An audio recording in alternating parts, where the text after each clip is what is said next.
you being able to walk away saying, I was right and they were wrong, isn't going to feel good long term. Because when we focus on getting the big W, that severs the emotional intimacy that you have in the relationship.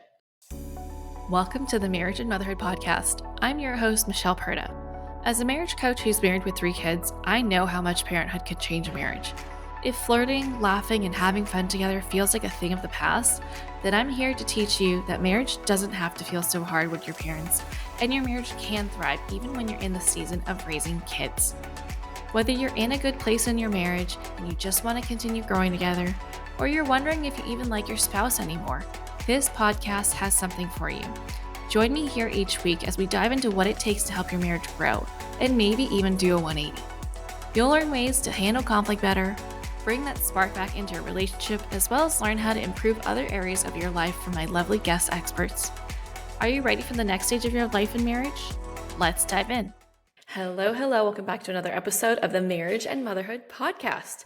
Today is going to be a quick one, or at least I think it will be. Sometimes I think it's going to be quick and then it doesn't end up being quick because I am a talker. Hence why I have a podcast. But I'm going to be sharing one of the probably most impactful realizations, lessons, whatever you want to call it, that I've had that has totally changed how I view my marriage, how I approach conflict, how I now teach my clients to handle their issues in their marriage so that we can end fights sooner and get back to feeling connected and laughing again. Because I don't know about you, but I would much prefer to enjoy my marriage rather than be fighting all the time, because honestly, who has time for that? I know I don't schedule in time to fight with my husband. And so anytime that we do have an issue, it's just like, okay, well, there's less time for other things, right? So if you have ever gotten to this situation where you're arguing and you're like, oh, I really want to win. Or you had an argument and you walk away feeling like, yes, I got him. I really proved my point, and now he knows that I'm right and he's wrong. But in your heart, you're like, damn, why does it not feel good? Mentally, it feels good. Competitively, it feels good. But on a relationship level, this doesn't feel good because now I feel victorious and he's over there licking his wounds, and we together don't feel like a strong couple right now. It feels like it was a win-lose situation, right? And so we're going to be talking about this idea that you can either be right or you can have the right relationship. Okay, so we're going to peel back the layers of what that means, because when it comes to relationships, whether it's with your spouse or with your kids or with other important people in your life, winning isn't the prize, right? You're not going to feel like you're winning, because what really matters is feeling connected and feeling understood, right? You being able to walk away saying, I was right and they were wrong, isn't going to feel good long term, because what you're really after is feeling closeness, feeling that intimacy with your spouse, with your kids, with your friends, with your parents, or whoever, right? But when we focus on getting the big W, that severs the emotional intimacy that you have in the relationship. So for this example, we're going to be talking about marriage because that's what this podcast is about, right? And I'm a marriage coach. So when we focus on just winning and proving they're wrong, proving we're right, that severs our connection. And in the end, you're going to be left all by yourself. And I'm sure that's not the goal, right? You didn't get married to hope to get divorced or hope to be miserable. if you don't believe in divorce. Okay. So let's peel it back. So when I say you can either be right or have the right marriage, that doesn't mean that you're going to be wrong all the time. And that's the only way you're going to be happy in your marriage, is to just essentially be a doormat. If you know me in real life, you know that I am anything but a doormat. Okay. And I am talking about this because this is one of the biggest challenges I had to work through, was feeling like, well, if they don't know that I'm right, then that means I'm wrong. And I can't have them believe that I'm wrong, because that would be terrible, right? That would mean something about me. That would mean I am not smart, or I am selfish, or I am, fill in the blank with some kind of a negative perspective that would mean something bad about me. And I didn't want that to happen. And so also, I didn't want them to believe something wrong. And so it was like also me thinking I was helping them by convincing them to come onto my side and believe that what I thought was right was also right in their minds, right? And so it wasn't always just to be right. It was also like, oh, I can't let you believe that that is true, because that is not true, right? But when we take a look at what's really underneath all of this, it's our pride, right? We have a natural tendency as humans to want to be right, especially when we are in a conflict with someone. And while feeling right can bring on that feeling of satisfaction, of victory, it is temporary, and it's at the expense of your relationship. So you've really got to ask yourself, is it worth the sacrifice?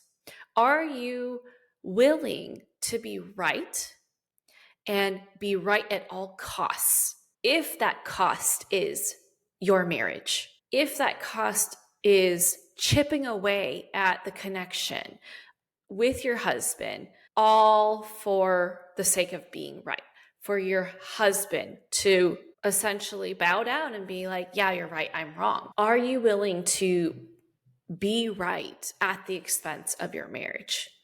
So, for example, how to load the dishwasher. Are you willing to allow how they load the dishwasher to get in the way of your relationship? Now, sidebar, another really awesome perspective that I learned along the way is to not let your roommate problems become your marriage problems. So, for example, dishwasher stuff, completely a roommate problem. Okay. When you let how they do something differently get in the way of your relationship, that's when you come off controlling. That's when you come off as someone who has to have it their way or else, right? It's my way or the highway, AKA stubbornness, right? There is no room for how they want to do things, for how they think, for their freedom to be who they are, for them to be able to add in their perspective and their approach to your life. You're essentially closing off yourself to how they can improve your life, but you're just saying, what I do, what I think is the best, and you should adopt it so that you can also be the best with me. But that's not how the world works. And I had a really hard time understanding how other people can view things differently. I was very set in my ways before, and I had very little room to take in feedback or consider that it's okay to let people do things the way they want to, even if it ends up taking more time. If they do it, and that's all I wanted was to not have to do it myself, then who cares how long it takes them? It's their time, not my time. So why do I care if it doesn't impact me? Why don't I focus my energy on something else, right? If they're owning the dishes, then I can go do something that I want to do. I can go relax. I can work on a different responsibility that I own, right? Because I know that if I were doing something, I wouldn't want someone, just hovering over me and telling me how I'm doing it wrong in 5 million different ways. I would just be like, screw this, you do this, right? But then I would end up doing it and feeling resentful. And it's like a lose-lose situation for our spouse where it's like, well, you don't like how I do it. And now you're getting mad at me because you're doing it. So how do we get to this place where we can be partners and we can enjoy each other without me feeling like I'm messing up all the time and I'm failing as a partner and feeling like I can't have any input or do things my way? And that our marriage can only succeed if I basically roll over and just do whatever you want me to do, which doesn't really feel good if you were on the other side of things. So there's one example of how your need to be right could hinder the growth of your marriage. I would say actually it doesn't hinder it, it halts it. Okay. Like it is that impactful to your marriage when you are really prioritizing the need to be right. Other things that this can spill into is like how you parent, right? We each have different parenting styles, and that's okay. We actually don't need to have the same exact parenting style for us to have a strong marriage. What you need is actually just an alignment in values, okay? And so, who cares if what they're doing and how they're going about it is different, right? As long as you know that you have the same values when it comes to raising kids, then let them do their thing. They have their own unique individual relationship and dynamic with the kids, and you have yours. What if your spouse was like, hey, stop coddling them, stop asking about their day, they need to do this, they need to do that?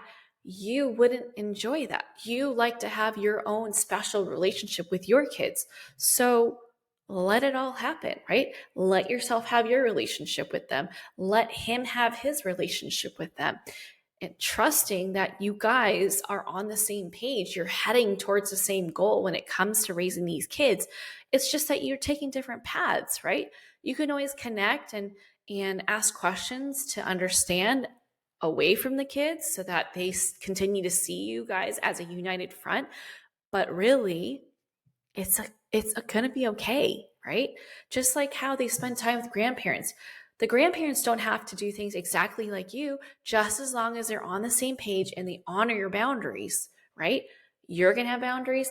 Your husband's going to have boundaries. Talk about that instead of focusing on, oh, my way or the highway, or I need to be right and anything outside of what I do is wrong. Prioritize having the right relationship. Okay, so what does that mean? When you are prioritizing having the right relationship, you are choosing the connection over your pride. You're choosing compassion. You're choosing empathy, understanding. You're choosing to put your relationship above your ego. And when you do this, you will end up with a healthier, more fulfilling relationship filled with partnership, filled with intimacy and connection and fun. Okay? Because when we all feel like we are free to be who we are and we are not trying to be controlled, that's where we can flourish. That's where our marriage can truly be nurtured, because we are both coming in as whole people, bringing our best selves and knowing that our partner truly believes in the best of us and that we are doing our best, and that fact is accepted, and that we are there for each other, to catch each other when we're falling, to support each other when we're struggling, and to celebrate us when we are winning. Okay? Because if you guys aren't winning together, is it really a win? Okay?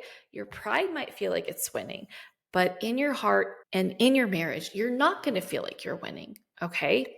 And so I'm going to share with you an example of how you can choose having the right relationship over being right.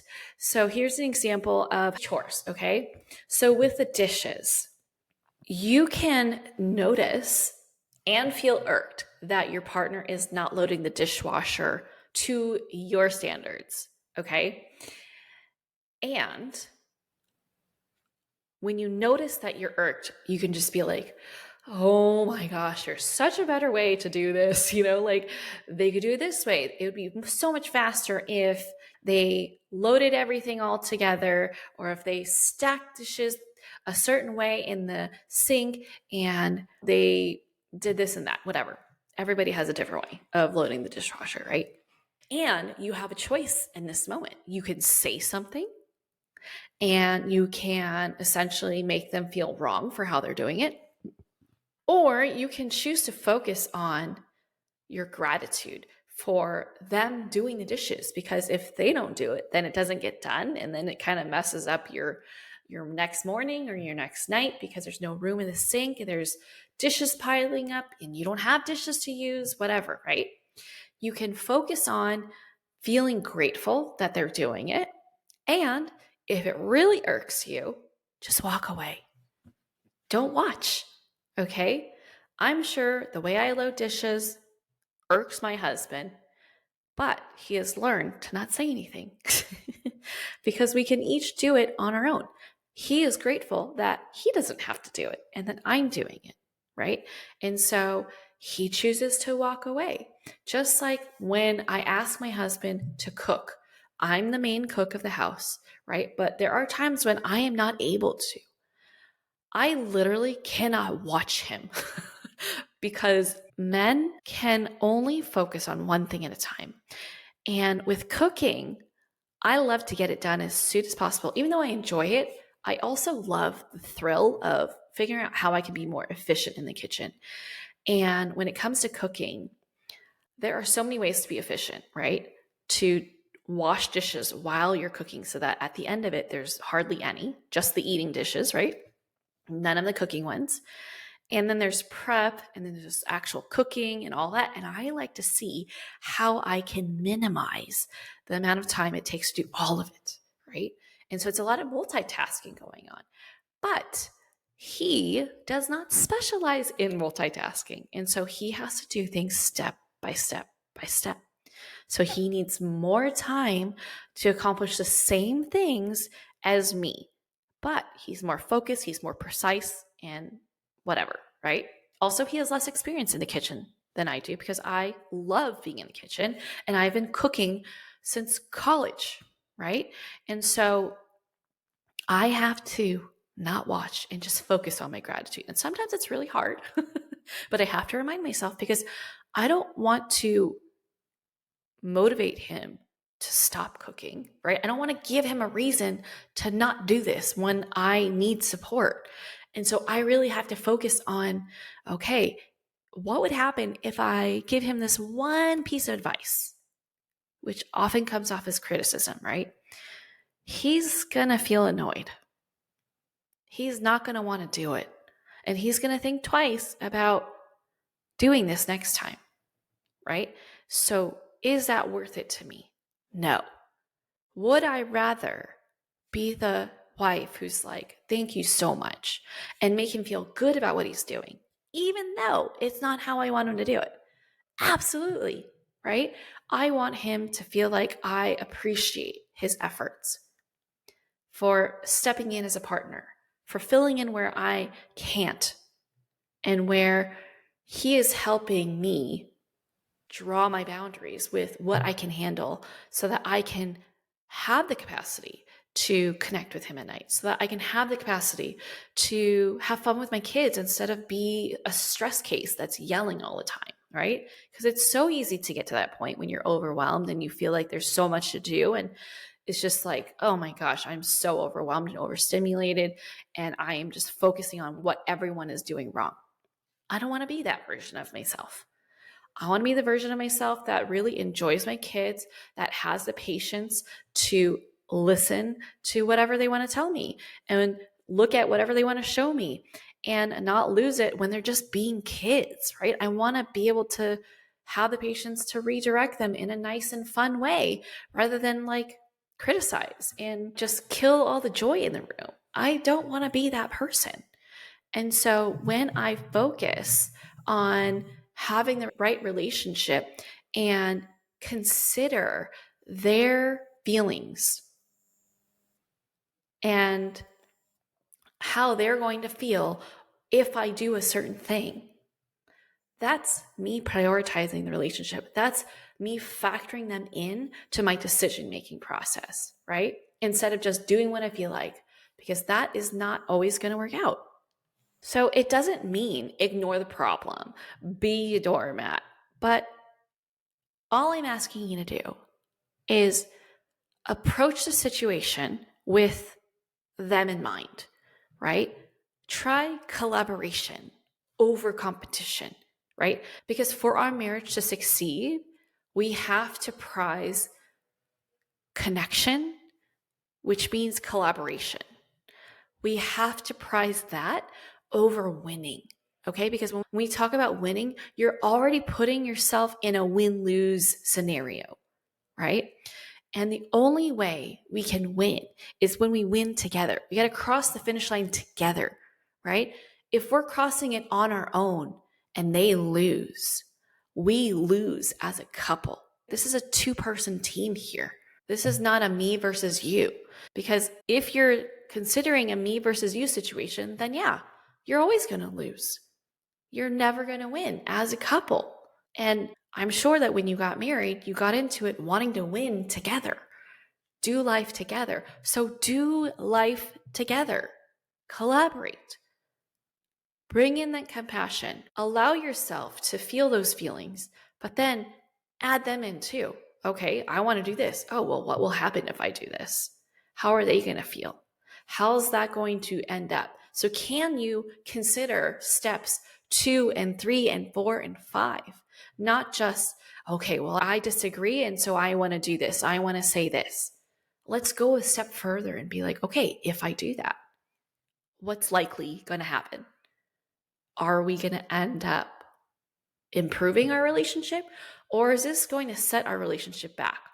If it's going to set it back, what can I do to express my needs and my feelings while also helping our relationship grow and move forward from this?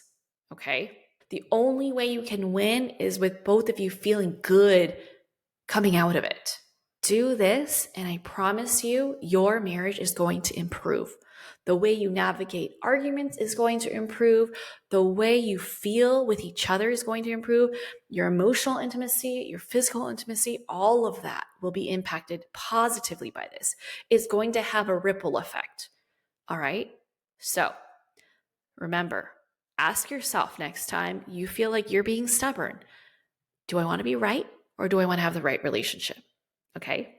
That's it for today. If you use this, let me know how it works out for you, okay? If you enjoyed this episode and you know someone that would benefit from listening to this episode too, please share it with them. And if you love the show, leave a rating and review on iTunes or Spotify or wherever you listen. I would so appreciate that. And I'll catch you back here on the next episode. Bye. That's it for this episode. I hope you enjoyed it as much as I enjoyed making it. If you did, please send me a message over on Instagram at Michelle Perta Coaching to let me know what you loved most about it. Hearing from my listeners is my absolute favorite. And if you've been loving this podcast, please leave a rating and review. This will help people like you find the show and get the help they need. Catch you here on the next episode. Bye.